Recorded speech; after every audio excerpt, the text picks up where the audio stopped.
Good morning, everyone. I'm really thrilled and honored to be here because Archana was my mentor during my days here at the Economic Times many years ago. So I'm very grateful to be having this conversation here with her about her book.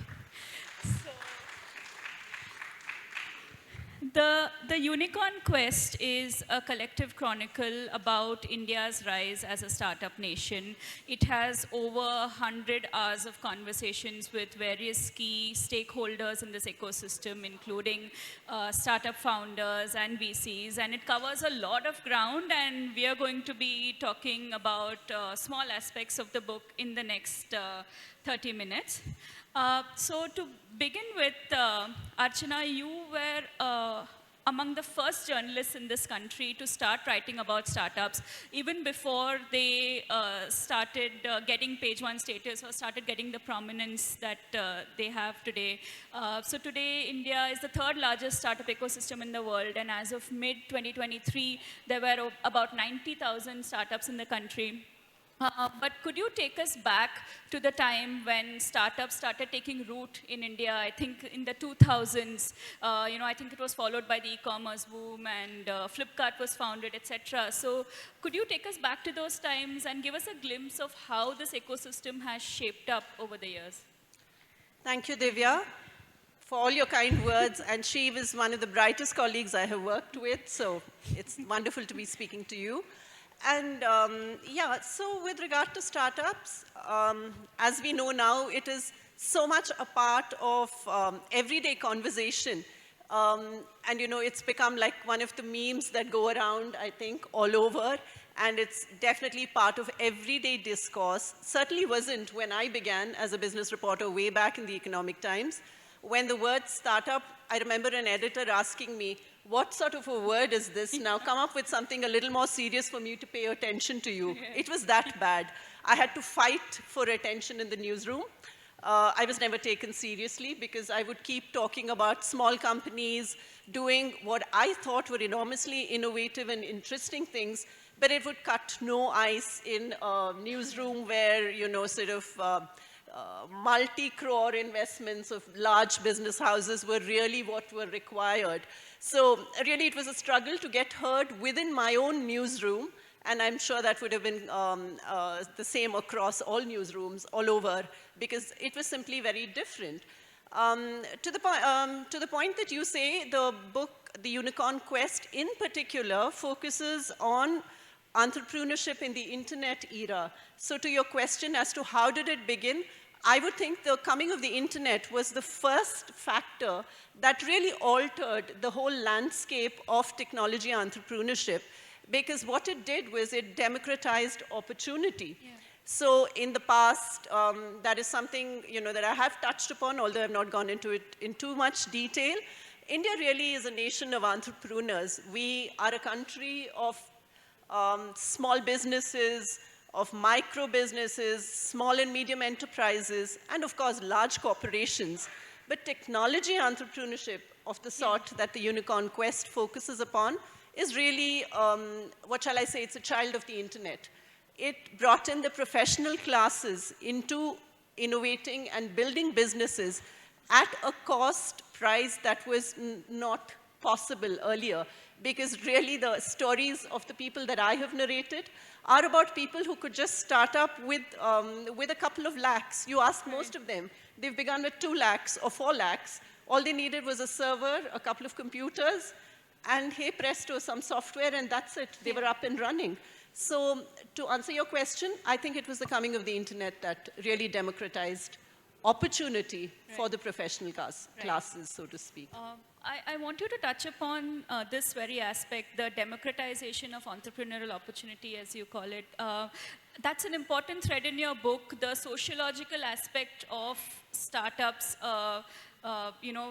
becoming more prominent in India. I think it gave an entire generation of people the courage to think beyond, say, a 9-to-5 job or a salaried job, and give wings to their dreams and turn entrepreneur.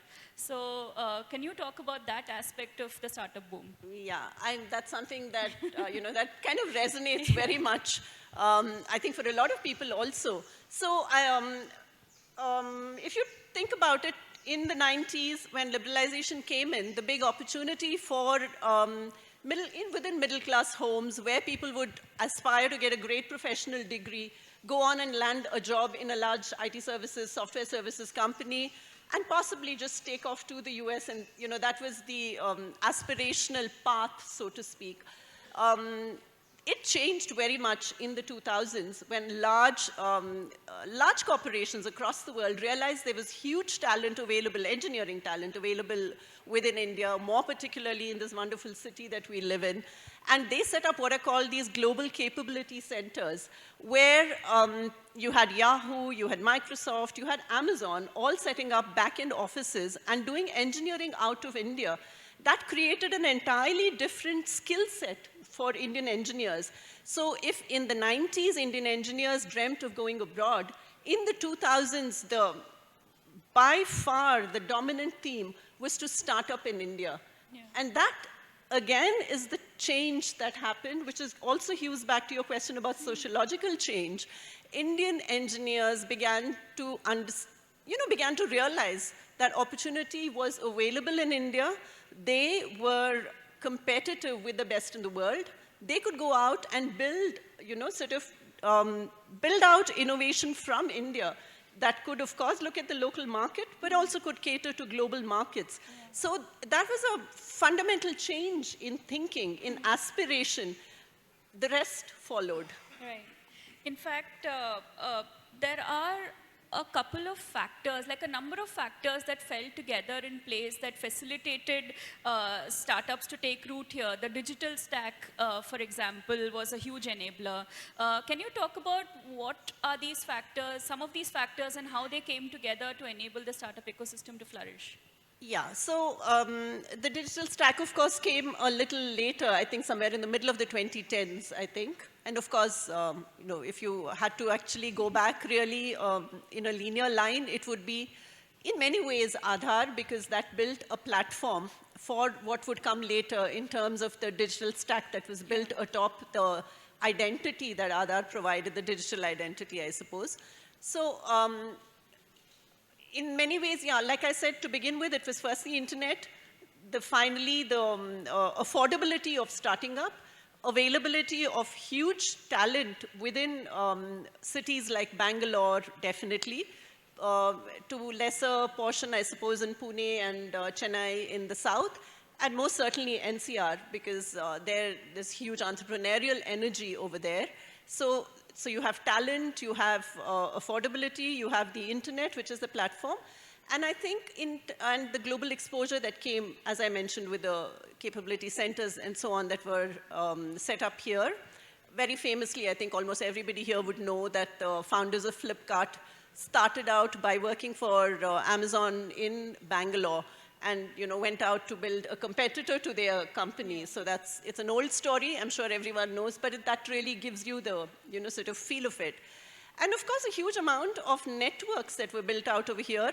I don't know if there are colleagues here who, who are the earliest ones who kind of worked out in groupings like the Indus Entrepreneurs, the NASSCOM's Product Forum. Yeah, so there was a lot of community building that happened where knowledge was transferred, people would share knowledge. That's the other thing about the internet, right? There was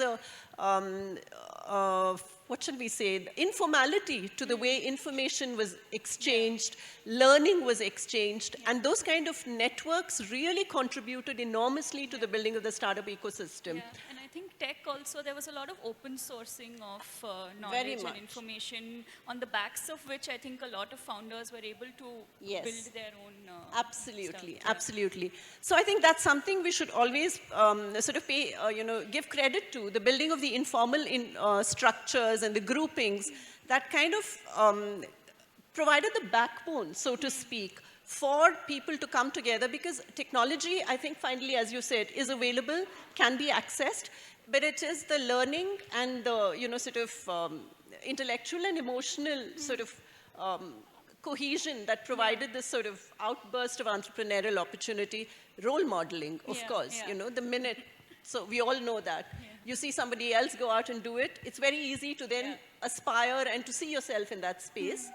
And yes, to your point about the digital stack, it was almost like a journey that grew from Aadhaar onwards to, again, I should give credit to the same community building in Bangalore that also gave birth to UPI.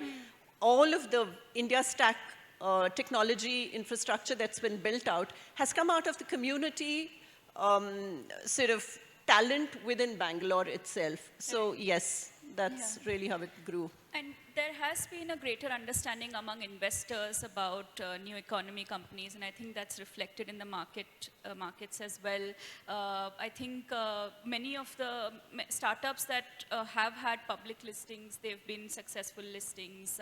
I think next year, I think many prominent startups like, say, Swiggy or Ola Electric are also eyeing public listings. And one important development that happened earlier this year was, I think, the fintech startup PhonePe coming back to India, I think shifting its base from Singapore to India. So I think it has been very conducive for startups to operate out of India and do business here. Yeah, but it's been a tough and difficult journey. It's not been that way. Yeah. So, it just brought to mind my own experience. I mentioned earlier about how it was difficult for me to convince my editors that these were stories worth telling and this was an industry or a sector worth writing about. So this is sort of a little bit of an anecdotal story. Way back in 2010, I had this editor who, was I think cut his teeth on large corporate deals across and was, was my editor in Bangalore at that time. And we would write about these small 5 million investments in Flipkart, or maybe at that point, I think the first investment that they raised before they went on to raise the big ones, I think some 10 or 20 million. And he would just look at it and tell me, he had this very colloquial way of speaking. He would say, "Kuch tagda deal nahi hai kya?" I mean, what are these deals? Like some 10 million and 20 million and stuff. To where it now is, to what Divya is now recounting, has been, in a way, accelerated development. And so again, you mentioned PhonePe. PhonePe is actually startup maybe 2.0 or 3.0 in that sense, right? Because it's a very different company from, say, what began in the first wave of development where entrepreneurs would come in and try to replicate what was built in the US or built in China. So we'd have the Amazon of India, or we would have the Uber of India, and so on and so forth. Whereas PhonePe was born in India, made for India, and has gone out to be replicated in other markets. So in a sense, it's a very much more mature part of the ecosystem growth, because that really, you're kind of like leaping one era of startup growth to the next when you talk about this. And all of them, again, have gained from what you mentioned earlier, the digital stack that was built out. And another very important aspect of this entire growth has been, of course, the democratization of telecom access for all of us. We all know, I mean, those of us who are old enough will remember what we all paid for our voice calls without data, say in the 2000s. Cut to 2015 and 2016, I think our bills have become a quarter of what we used to pay before. Like I said, that dates us. Divya will probably not remember. I will remember what I paid for it and what it now is. That was fundamentally the one big difference that digital entrepreneurs took advantage of: the access of low-cost data, the dropping prices of smartphones, which again happened to the 2010s, and this very unique digital stack that India developed in that era.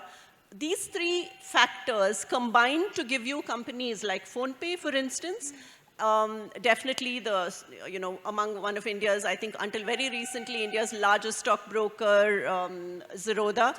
All of these are companies that have benefited from low-cost telecom access, from the democratization of data, from cheaper smartphones, and the digital identity that allowed them to verify people, or low-cost KYC, as they call it in the trade, that kind of just split open this market and allowed these people to build companies that we now have that are, sort of all unicorns and billion-dollar worth and so on.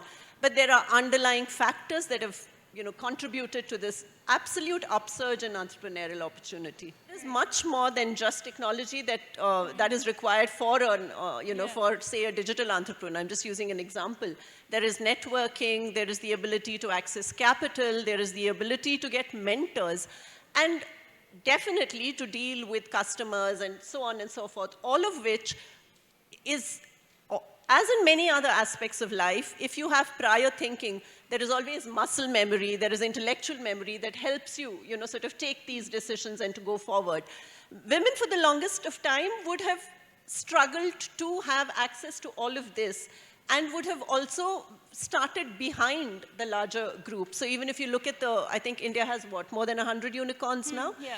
And how many of them are women-led? Yeah. I think you and I know that, right? It would be probably in the very small single digits. You'll have a lot of co-founders though, many co-founders who are women. So there is, while a lot of accomplished women will certainly not agree with us and will not want to reflect on gender identity, I think it is very much an aspect, because the investors, who are the very critical part of this entire equation, tend not to be mostly women. In India, I think we have, again, we probably have 5 to 6, or maybe less than 10, I would think, women investors in really powerful positions in big fund houses. A couple of them are featured, of course, in my book. And they are superbly important and critical for that. So to all of these aspects, women do come up against roadblocks. There are challenges, there are difficulties. So yes, it is important, I think, to call out and to celebrate women entrepreneurship and not fall into the trap of thinking technology is agnostic, merit is agnostic, capability or intellectual capacity is the same for everybody.